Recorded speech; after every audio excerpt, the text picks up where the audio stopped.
Hi, my name is Greg Hadley. I'm a professor of sociolinguistics at Niigata University in Japan and a visiting fellow at Kellogg College, University of Oxford. Today's talk is entitled Challenges in Extensive Reading, Working with What Students Bring to the Class. Extensive reading, or ER, is an approach to teaching and learning in the second language where learners read large quantities of material that's within their range of language proficiencies. Students read small books called graded readers. The focus is to encourage reading for pleasure.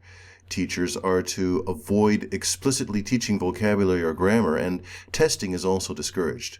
According to Day and Bamford, doing such things would rob students of the joy of reading. Dow's 2014 survey of many years of ER research presents compelling evidence for ER's potential to foster better vocabulary learning, faster reading speeds, and deeper language comprehension. Students gain self-confidence as they see that they are progressing while they read for enjoyment. However, most of this research is based upon the study of students who have succeeded in ER courses. There's been less research into what has been happening with less successful learners, those who drop out of the courses midstream. And there's also, in my opinion, too much of a focus on ER in the classroom and less attention on the reading processes and history that students bring to the classroom. Much of the research, which matches my interviews with ER teachers, also note that getting most of the students to actually read extensively continues to be a major challenge. I work in the sociology of language teaching, and I became curious about what was happening with our students in extensive reading classes. I got a grant from the Japanese government to conduct a grounded theory study on extensive reading. Now, we don't have time to go into the details of the grounded theory methodology. Just suffice it to say that grounded theory is a qualitative or mixed methods methodology that begins with an open-ended exploration of issues as they are presented by people in the field, which is then followed by a more focused investigation on the main issues that take place, which then leads to the development of an explanatory theory to help people gain a better understanding about what's going on in some area of human activity. Right now, my study is still in the level of focused investigation. I still have a long way to go, but I do have some preliminary findings that I want to share with you today. This theory has been developed so far from 22 informant interviews. Research methodologist John Cresswell has written that 20 to 60 interviews are sufficient, and in my personal conversations with him recently, he's lowered that to approximately 20 to 30 interviews as being enough for getting the main findings of a grounded theory study. So, in this presentation, I will present my grounded theory of extensive reading, but only in very broad brushstrokes. I'm going to tell you about the processes that have been constructed from this research, but time is limited, and I won't have time to present interview excerpts or some of the other field data that I have been collecting. After discussing the theory, I'll suggest ways that you can use these new insights in ER classes. Now, as we begin, I should say that for those of you who are unfamiliar with the grounded theory methodology, grounded theories highlight human action, interaction, and social processes. The findings of this methodology are more concerned with what people do rather than what they think or what they feel. Getting into the emotional lives of people is something that happens more often in the methodology known as phenomenology. Granted, grounded theories in psychology do seek to enter into internal human emotional and thought processes. In other fields, most grounded theories don't do this so much, however. Anyway, the key social process that seems to run through the entire ER experience is that of avidization. Avidization is a word that I've developed for this study. It means the process by which a certain activity becomes meaningfully integrated within one's professional, social, or professional life. With the relation to extensive reading in the second language, avidization takes place when reading is no longer a task. It happens when extensive reading becomes either a vital means for working towards someone's particular language learning goals, or when it becomes a renewable source of personal enjoyment and fulfillment. Now, I've chosen to invent the term avidization to get around the more commonly used terms, such as reading motivation, because the term motivation has become so problematized, and at this point now, when it's mentioned in teaching circles, it can become anything from an internally intrinsic desire to do something regardless of external rewards, to simply getting students to conform to our wishes. Okay, so let's look at ER avidization in greater detail. The three main processes that take place within the trajectory of ER avidization are those of infograzing and story hunting and book mining. Let's look at these more deeply. Infograzing is a process where a person simply reads to get by. They are passive readers, meaning that they read something only when it is presented to them, say as an advertisement or a billboard, or for completing tasks in their daily lives. For example, cooking an instant dinner, following the instructions on how to purchase a train ticket from a machine, or reading the back of a cereal box while eating. It might help as a visual metaphor to see infograzing as sitting in a stasis, sort of floating around in some thick fluid with a rather tough membrane around it.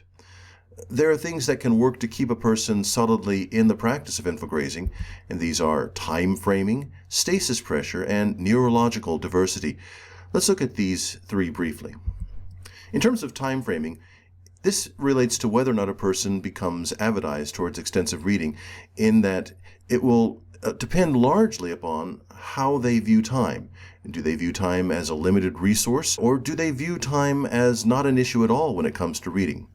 Again, depending on the degree of pressure that one is feeling with regard to this will either keep a person from reading or put them on a specific path towards one way of avidization.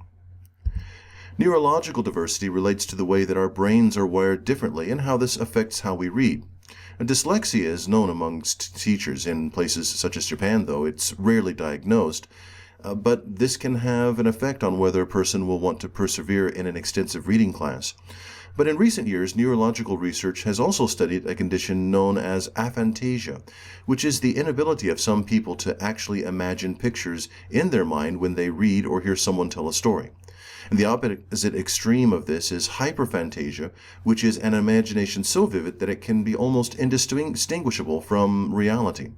Now, all of us are somewhere along the line between these two extremes, and while most of us are able to visualize, as many as 30% of people in our classrooms have a much fuzzier mind's eye, and maybe as many as 10% of students may not be able to see anything at all with their mind's eye. In extreme cases, this can keep a person from extensive reading, but in lesser extreme cases, either of these can push a person towards different avidization strategies, which we will look at shortly. Stasis pressure relates to many of the other things in a person's life that can work against the urge to read. This can be an uncomfortable living environment or certain distracting emotional states.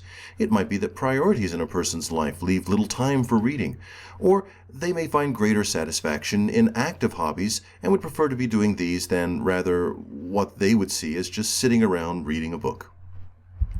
So, these factors are part of the fabric of this thick membrane pushing down on a person and keeping them from moving around. Instead, they're floating within this stasis of infograzing. However, one important factor that we must remember is that reading is both learned and maintained in relationships.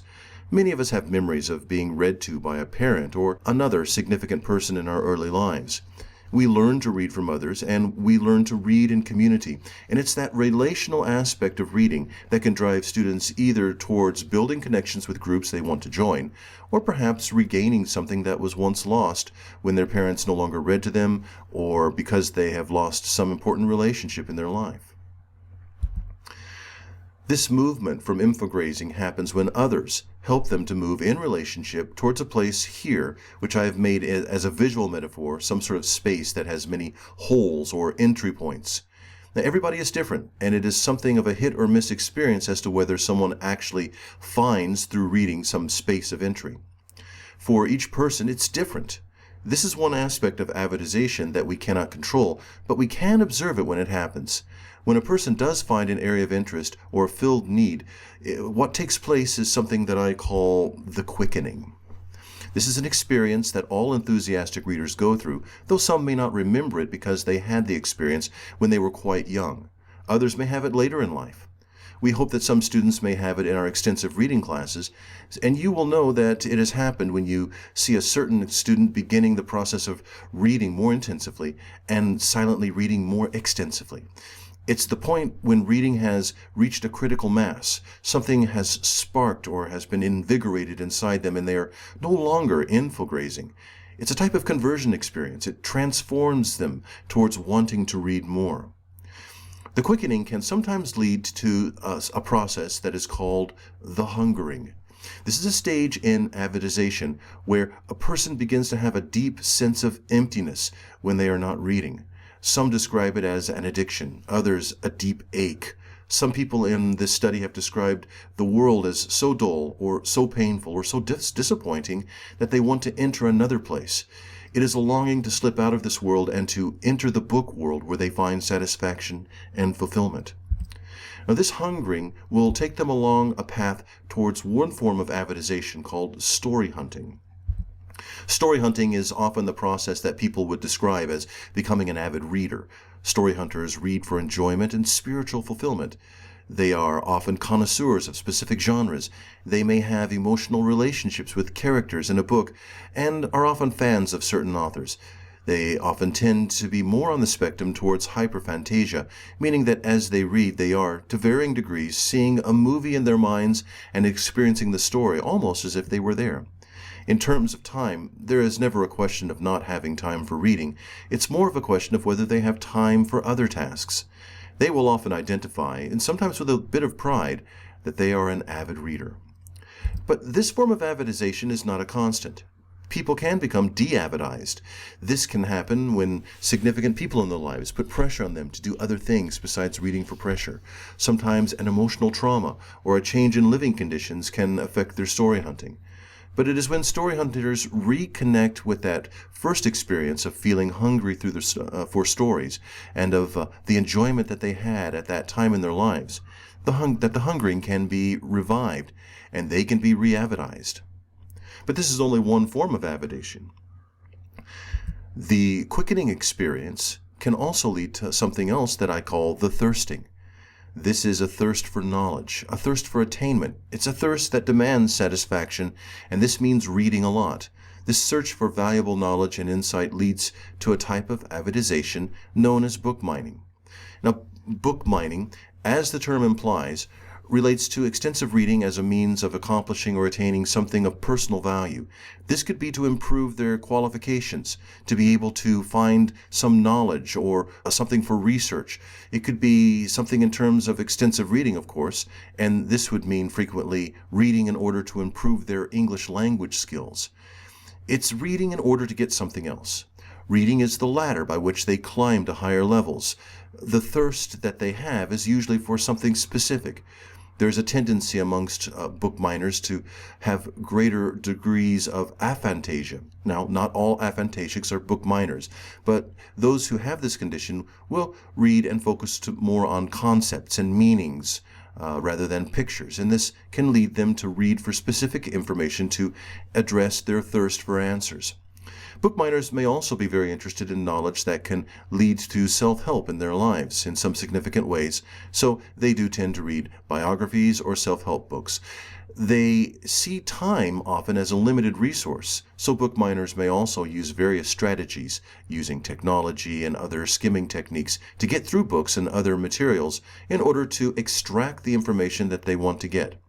An interesting aspect of book mining is that those who do it a lot rarely identify themselves as being an avid reader, but they may even admit this with some quiet sense of shame.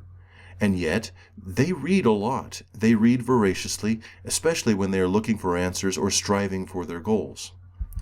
De-avidization can take place when the book miner has gotten what they have looked for. When they are in an extensive reading class and they find that they have improved enough or have gotten something that they were striving for, the thirst is satisfied. Many ER classes have systems where the students are encouraged to read a lot, and this is measured through word counts. That is, they will get credit for passing small quizzes on the books that they have read, and they will be awarded the number of words in each book into an account, which is then credited to their score. In my classes, we often have a goal of reading 200,000 words in a semester. Now, students who use the book mining strategy are capable of reaching and surpassing that goal, but once they have, and once the class is over, even though they state that they would like to continue reading, they also admit that without the pressure and the goal of the class, they won't. They can be re-avidized with a new goal or a new thirst for knowledge. Okay, There's a lot going on in this theory, but we just don't have time to go into greater detail. But the trajectory from infograzing to either story hunting or book mining are the major features of avidization in extensive reading. It's very likely that students bring these tendencies from their first language reading practices into the ER classroom, and these can either support or subvert their response to second language extensive reading. Okay, so you're beginning to wonder, right? Okay, so what? What can I do with this? I'm busy and I've got a class coming up. Well, I think there are some important takeaways from this developing grounded theory. With the new terminology of this theory, you now have ways of identifying what has already been going on in your class. If you can name it, you can see it. It heightens our awareness that students have a relationship and history with reading before they come to our extensive reading classes, and we can work with what they bring to the class. For the students coming to your classes, we will be able to identify whether they are prone towards infograzing, book mining, or story hunting. We can do this by asking them about their first language reading experience. Do they like to read? Do they find some deeper purpose in reading? If not, the student might be engaged primarily in infograzing. If the student likes reading, in what way? Do they read to accomplish a professional, academic, or personal goal? The student might be inclined towards book mining. The student loves to read because that's what they like to do? Very possibly the student is a story hunter. Knowing this helps us to develop strategies to move students along the way towards better avidization. An infograzer might be in your ER class because it was required or because they needed to get a credit and your class was the only space in their schedule. Getting an infograzer to read means helping them to develop relationships with other students in the class. And this could be done through caring and sharing activities that will also help you to uncover their interests and to inspire them to move towards those goals. As they relate to you and others in class, you can suggest graded readers at their level that fits their interests. This might help them move closer to being quickened, and then they might decide whether they want to be a book miner or to hunt for stories. It will be important to challenge the students about how much time they have for reading. Help them to find strategies by making good use of their time. Students who are story hunters and book miners can be informants during activities where they can share their strategies for reading extensively. Most students will move one way or another, and moving students away from infograzing towards either story hunting or book mining is possible. It does require individual attention, since what quickens a student towards avidization will be unique to each. The students who frequently use a book mining strategy need clear goals, reading targets, and measures such as regular speed reading tests, or book tracking and testing platforms such as X-Reading or M-Reader. It's important, though, not to go over the top and encourage them too much, because striving for their goals is what drives them to read more. Having word-reading goals means that book miners might be tempted to try and choose those more difficult books so that they can get higher word counts more quickly. But don't let them do this, because, of course, they won't be able to read as much, and you can't let them find shortcuts to these goals. Otherwise, they will become quickly de-avidized. Essentially, structure and gentle pressure will keep them reading, but don't be disappointed if they stop immediately after the class is over. And ironically, the strategies of structure and assessment with constant measurement can have the opposite effect on story hunters. Story hunters tend to be very particular about the genre and types of things they like to read. They know what they want, and they don't need much help getting there. A better strategy is to encourage the story hunters to share their experiences of reading and their thoughts about what they have read to infograzers and book miners, and this can at times lead to further quickening, thirsting, and hungering. Okay, as we look to the future, this theory does bring up some critical considerations. For example, online platforms like M-Reader and X-Reading tend to work very well with book mining.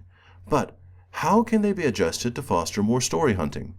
Should we encourage students to switch strategies? For example, if you have a student who is fixated on goals and reads a lot but seems to be less prone to story hunting, should you encourage more reading for pleasure? What if the student reads for pleasure but is only reading very little, and there is little evidence of improvement in terms of reading speeds or new vocabulary acquisition? Should you encourage that student to read more and to expand what they are reading in order to chart their vocabulary and their reading speeds? There are no easy answers to these questions, because it may be that some students will become rather de-avidized in the process.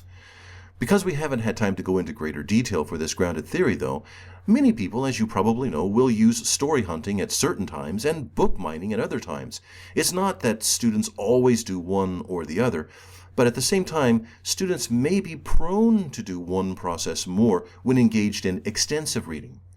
Finally, most of education, with its emphasis on measurement, goals, and other things related to structure and such, these things tend to drive people towards strategies such as book mining. In ER classes, can we foster more reading that will place students more in a relationship with each other and the books? Can we do that to foster reading in communities in a more natural way? I would like to share more with you, but I'll stop at this point and ask if any of you have any questions for the remainder of this session. And if you do and want to continue, you can always send me an email at this address, and I'd be glad to answer any of your questions.